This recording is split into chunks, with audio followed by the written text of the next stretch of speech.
lại chơi ta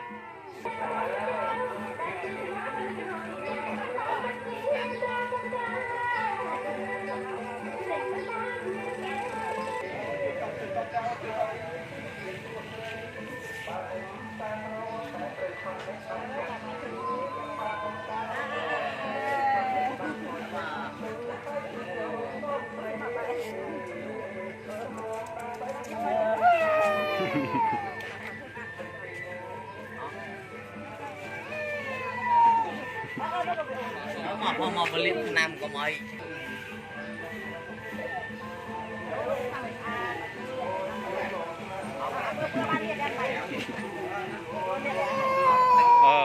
buồn nè coi lên mà tốt cái nó còn đi